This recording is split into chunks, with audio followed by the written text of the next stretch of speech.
Here's a bit of storm damage. She was obviously heavily decayed and let go. And it's tangled behind that oak. And we've got our primaries, 12 feet away, 15 feet away. So Adam's headed up that oak, and he's gonna tip tie this guy and set our rigging in that oak. We'll set a 40 up over there. And then we're gonna cut this bottom, use a dip which and just swing it out of there. We're gonna pivot it right around that oak. And that oak can go if it suffers damage, and if it doesn't, it'll stay. It's gonna be great. Dip which for the lid. They don't realize how much good publicity they give me. Maybe they give me a better deal.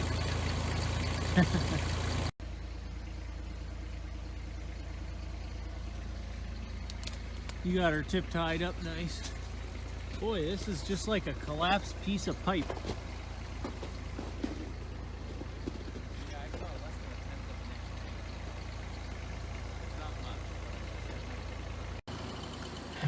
Now, after looking at this thing, we thought that it might just be able to pull apart if we just yanked on it with the machine. So I gave it an initial pull test and wasn't coming apart easy.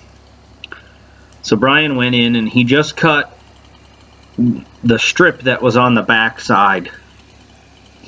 There was one big continuous strip up the back side, kind of like a piece of linguine. And he severed that one and left the other part intact so that he could easily get away. You see, he's in a nice, safe place opposite the direction anything's going to go. So he could make a couple little cuts there, step back, and bang-o.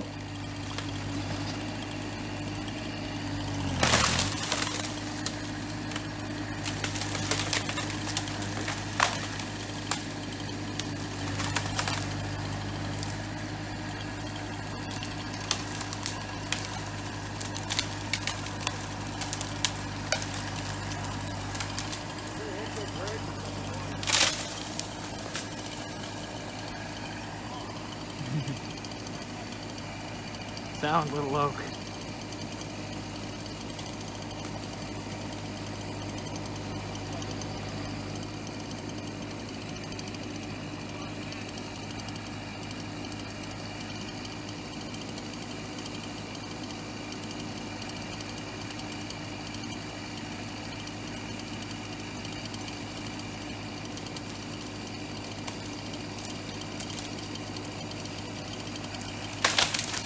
Nice.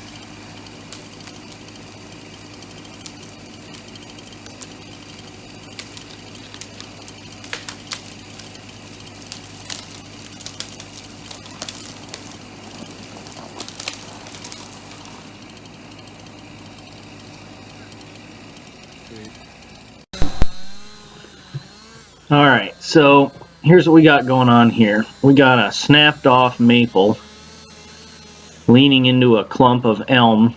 A couple of the small elms were dead, but the larger one or two showed signs of life. So what we decided to do was to leave the large one as a bumper, since the dead maple was firmly on the ditch side of the large elm near where Brian's standing with a chainsaw over there cutting. Adam's the one standing close by. Anyway, so these little guys underneath, Brian's crippling them with cuts, face cuts and back cuts, leaving a healthy hinge, so they don't want to just go, but they're prepared that if anything lets free, they're going to just fold over in a controlled direction. And yeah, they pretty much stayed put, and then Brian's going to come back around and start cutting on the base of this one. We kind of weighed a lot of options here, and for a simple solution that we felt kept everybody safe, you know, as safe as we can be in this industry. There'll always be some risk associated, but It was a pretty good solution, and it made quick work of this mess. We thought if we cut those out and if I pulled hard enough, it might just snap that thing off, but it was still attached. It was kind of one of those situations where half the tree was dead and the other half was still somewhat alive. So that was actually some live tissue still connected. Adam's standing there, kind of keeping an eye on everything. You got to keep in mind that we are all in communication. So there's 4 of us. Melvin's up on the hill to the left watching traffic and directing traffic. And then Brian and Adam and myself are down here tackling this, and we're all communicating second by second on this about how we're going to deal with it. And I guess I'm not going to edit it out. I guess I'm going to leave it real time. And you can see what comes from it.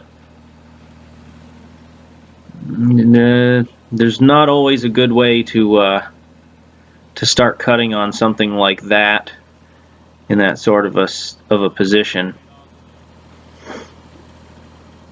Sometimes you just got to feel your way through it gently. But let's see how it comes out.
So here I put a block on a tree out to the right, tied a rope to it, and I'm just providing basically a side tie to keep that heavy leaner on track for the ditch.